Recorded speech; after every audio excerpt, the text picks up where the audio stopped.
기질이니까 더 받아줘야 할까요?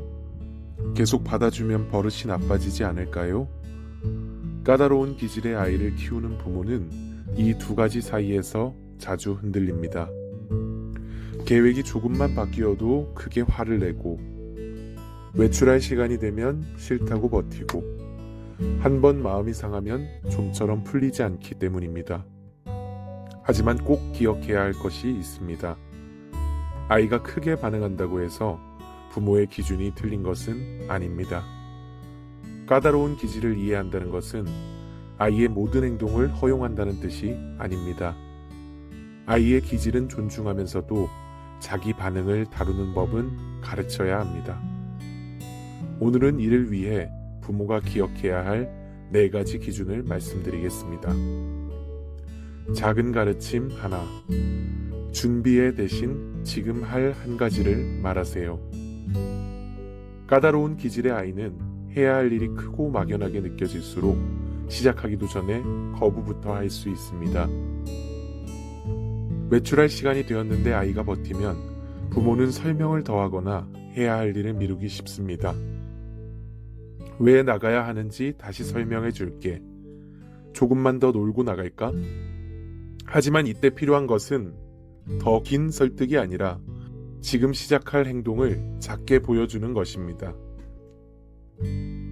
나가기 싫은 마음은 알아. 지금은 양말부터 신자. 숙제하기 싫은 마음은 알아. 책을 펴고 날짜부터 쓰자. 준비해. 빨리 숙제해.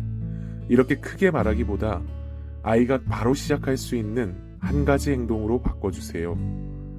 해야 할 일을 없애는 것이 아니라 시작의 크기를 줄여주는 것입니다. 까다로운 아이에게는 기준을 낮추는 것보다 첫 행동을 분명하게 만드는 것이 더 도움이 됩니다. 작은 가르침 2. 아이의 반응 크기와 기준의 타당성을 구분하세요. 아이가 크게 화를 내면 부모는 자신의 기준부터 의심하기 쉽습니다. 게임을 끝낼 시간이 되었는데 아이가 울고 소리를 지르면 생각합니다. 이 정도로 힘들어하는데 오늘만 조금 더하게 해줘야 하나? 하지만 아이가 많이 화났다는 것과 약속한 시간에 게임을 끝내야 한다는 것은 서로 다른 문제입니다. 끝내기 싫어서 화난 건 알아. 그래도 약속한 시간은 끝났어. 이제 게임을 끄자. 부모가 확인해야 할 것은 아이가 얼마나 크게 반응하는지가 아닙니다. 미리 정한 기준인지, 아이에게 가능한 요구인지, 지금 상황에 필요한 기준인지를 봐야 합니다. 다만 아이가 물건을 던지거나 사람을 때리는 행동을 한다면 그때는 긴 공간보다 행동을 멈추는 것이 먼저입니다. 물건은 던지면 안 돼.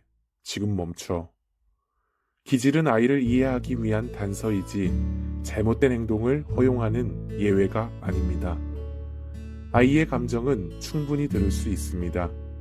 하지만 감정의 크기로 기준의 옳고 그름을 판단하지 마세요. 작은 가르침 3. 미리 예고하고 정한 시간이 되면 말보다 실행하세요. 까다로운 기질의 아이는 갑작스럽게 활동이 바뀔 때 반응이 더 커질 수 있습니다. 하지만 부모는 아이가 화를 낸 뒤에야 이해시키기 위해 말을 더 많이 합니다. 왜 지금 가야 하는지 설명했잖아. 엄마도 사정이 있잖아. 조금만 생각해보면 이럴 일이 아니야. 이미 감정이 올라간 아이에게 긴 설명은 설득이 아니라 또 하나의 자극이 되기 쉽습니다. 말해야 할 시점을 앞당겨주세요. 10분 뒤에 정리할 거야. 이것 한 번 더 하고 끝낼 거야. 오늘은 평소와 순서가 달라. 먼저 씻고 밥을 먹을 거야. 그리고 정한 시간이 되었을 때는 다시 이유를 길게 설명하거나 새로운 협상을 시작하지 않습니다. 아까 말한 시간이야. 이제 정리하자. 예고만 하고 다시 미루면 예고는 정보로 끝납니다. 같은 기준을 짧게 말한 뒤 게임을 끄고 정리를 시작하고 다음 행동으로 실제로 옮겨갑니다. 예고의 목적은 아이가 불평하지 않게 만드는 것이 아닙니다. 변화를 받아들일 준비 시간을 주고 부모의 말과 실제 상황을 일치시키는 것입니다.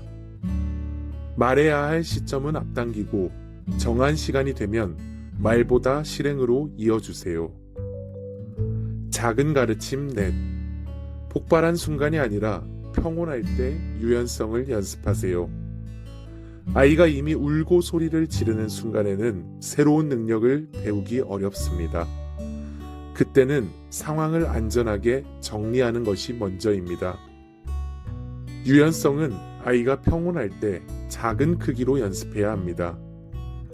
늘 자신이 놀이 순서를 정하려는 아이라면 이번 한 번은 다른 사람이 정한 순서를 따라보게 하고 원하던 색이나 물건이 없을 때는 다른 것을 고르거나 다음 기회까지 기다려보게 할 수 있습니다.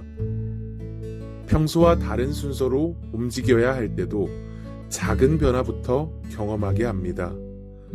처음부터 큰 불편을 참고 버티게 하는 것이 아니라 아이가 감당할 수 있는 정도의 기다림과 변화를 조금씩 경험하게 하는 것입니다. 아이가 작은 불편을 견뎠다면 결과보다 그 과정을 짚어주세요. 마음에 들지 않았는데도 기다렸구나. 순서가 달라졌는데 다시 시작했네. 네가 먼저 하고 싶었는데 이번에는 양보했구나. 아이의 불편을 부모가 모두 없애주는 것이 기질을 존중하는 것은 아닙니다.